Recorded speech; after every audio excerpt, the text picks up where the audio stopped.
ఇక్కడ మరి మీ అందరికీ స్ఫూర్తినిస్తూ ఇక్కడే ఉంది పొద్దు నుంచి ఇప్పటిదాకా మీతోనే ఉన్న గౌరవనీయులైన మాజీ మంత్రివర్యులు పెద్దలు మా బావగారు శాసన మండలిలో ప్రతిపక్ష నాయకులు పెద్దలు మాన్యులు నరసింహాచారి గారు, గౌరవనీయులైన ఎమ్మెల్యేలు, గౌరవనీయులైన ఎమ్మెల్సీలు, గౌరవ ఎంపీలు, అదేవిధంగా గౌరవనీయులైన వివిధ నియోజకవర్గాల ఇన్ఛార్జీలు, అదేవిధంగా ఈరోజు మరి చాలా చాలా ప్రాంతాల నుంచి తరలి వచ్చిన మా అన్నదమ్ములకు, మా ఆడబిడ్డలకు, అందరికీ సిరిసిల్ల నుంచి కూడా వచ్చిన మా కూడా హృదయపూర్వకంగా నమస్కారం. మా మీడియా మిత్రులకు కూడా కొంత అసౌకర్యం కలుగుతున్నా అప్పటి నుంచి పొద్దు నుంచి చాలా ఓపికగా ఉన్నందుకు మీడియా మిత్రులకు కూడా నమస్కారం, ధన్యవాదాలు. 4 కోట్ల మంది ముందు చర్చిద్దాం, ఎవరి తప్పో ఎవరిది ఒప్పో చర్చ పెట్టు అని అసెంబ్లీలో అడిగితే పారిపోయిండు రేవంత్ రెడ్డి. ఈ ఫార్ములా ఈ కార్ రేసింగ్ మీద నేనేదో తప్పు చేసిన అంటున్నావు కదా, కేసీఆర్ ప్రభుత్వం ఏదో తప్పు చేసింది అంటున్నావు కదా, దమ్ముంటే అసెంబ్లీలో చర్చ పెట్టు అని అసెంబ్లీలో కూడా పట్టుబట్టినాం, పారిపోయింది. 4 గోడల మధ్యన ఎందుకయ్యా 4 కోట్ల మంది ముందు మాట్లాడదామంటే పారిపోయింది. పోనీ ఇట్లా కాదు, ఈ బదనాం క్యాంపెయిన్ ఇంకెన్ని రోజులు నడుపుతావు, ఈ దేశంలో ఏ రాజకీయ నాయకుడు అనే విధంగా నేను అంటున్నా, నువ్వు ముందుకు రా, నేను తప్పు చేయలేదు, నిజాయితీకి ధైర్యం ఎక్కువ కాబట్టి అవసరమైతే లైట్ డిటెక్టర్ పరీక్ష తీసుకుంటా, నువ్వు కూడా రా. పక్క లేడు, పారిపోయాడు.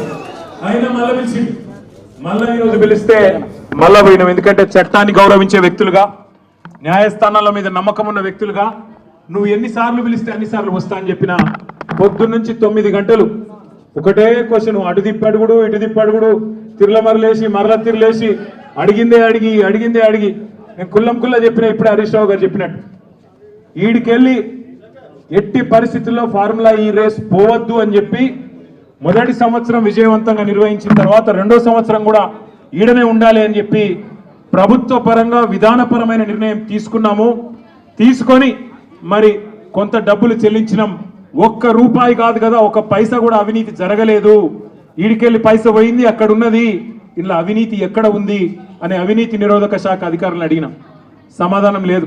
బెబ్బెబ్బే ఏంది అంటే ఫైల్ ఇటు పోయిందా, ఇటుకెళ్ళి పోయిందా, నువ్వు కుడి చేపులకి వెళ్ళి ఇచ్చినావో పైసలు, ఎడమ జేబులకి వెళ్ళి ఇచ్చినావో పైసలు అని చెప్పి పనికిమాలిన ప్రశ్నలు తప్ప, చిట్టినాయుడు రాసిచ్చి పంపిన ప్రశ్నలు తప్ప ఏమీ లేదు విషయం.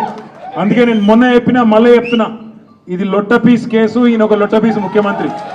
ఏది కాదు, వీళ్ళతోని ఏం చేయరాదు, పరిపాలన చేత కాదు, ప్రజలకిచ్చిన హామీలు నెరవేర్చే దమ్ము లేదు. అందుకే దద్దమ్మ రాజకీయంతో ఇవాళ తప్పించుకునే ప్రయత్నం చేస్తూ ఉన్నారు. మొన్ననే మన నాయకుడు, పెద్దలు, తెలంగాణ సాధించిన నాయకుడు కేసీఆర్ గారిని కమిషన్ ముందుకు పిలిచిండు. అంతకుముందు హరీష్ రావు గారిని కమిషన్ ముందుకు పిలిచిండు. ఆయనకున్నదంతా ఒకటే షోకు, నేను నెల రోజులు జైలున్నా లుచ్చా పని చేసి వీళ్ళను కూడా పెట్టాలి కొన్ని రోజులు, అదొక్కటే ఆయన షోకు. ఆయనకున్న పైశాచికానందం అదొక్కటే. సాడిస్టులు ఉంటారు చూడు కొంతమంది, నాకు దక్కంది ఎవరికి దక్కద్దు అన్నట్టు, నాకు జరిగింది నీకు కూడా జరగాలన్నట్టు ఆయన ఎట్టి పరిస్థితుల్లో కొన్ని రోజులు జైల్లో పెడదామన్నది ఆయన షోకు. అందుకే నేను ఇలా అధికారులకు కూడా చెప్పిన, మీకు పైకి వెళ్ళి రావచ్చు ఆదేశాలు, ఇప్పటికే దబ్బన వస్తే పెడితే పెట్టుకోర్ర పోయి ఏముంది, మీరు పంపితే కూడా 15 రోజులు పోయేస్తా, ఏమున్నది, మంచిగా రెస్ట్ తీసుకొని వస్తా అని చెప్పిన. ఇప్పుడు కూడా మళ్ళీ చెప్తున్నా, తప్పు చేయలేదు, తలదించుకునే పని ఎంత మాత్రం చేయలేదు. తెలంగాణ ప్రతిష్టను పెంచే పని చేసినాం, తెలంగాణ ప్రతిష్టను ఆకాశం స్థాయికి తీసుకుపోయే పని చేసినాం తప్ప తప్పు చేయలేదు. అది కాళేశ్వరం ప్రాజెక్టు కావచ్చు, ఫార్ములా ఈ కావచ్చు, ప్రపంచంలోనే అతిపెద్ద లిఫ్ట్ ఇరిగేషన్ ప్రాజెక్టు కాళేశ్వరం. అందులో చేయని తప్పుకు ఇవాళ కేసీఆర్ గారిని, హరీష్ రావు గారిని పిలిచి వాళ్ళని అక్కడ ఇబ్బంది పెట్టే ప్రయత్నం, మన నాయకులు కార్యకర్తల ఆత్మస్థైర్యం దెబ్బతీసే ప్రయత్నం అక్కడ కమిషన్ ముందు.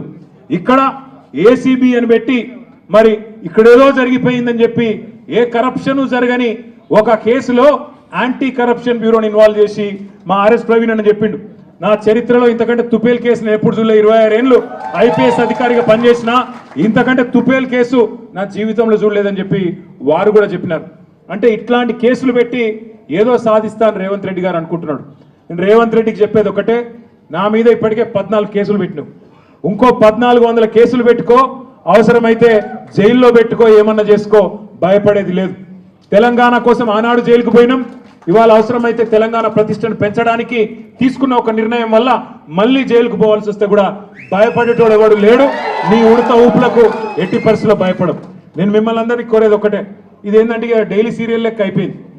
ఎట్లా అంటే ఒకరోజు పిలుచుడు, కూర్చోబెట్టుడు, 9 గంటలు ఆడ కూర్చోబెట్టి ఛాయ్ దాయిపించి ఏం చెప్తాం సార్, ఇక మాకు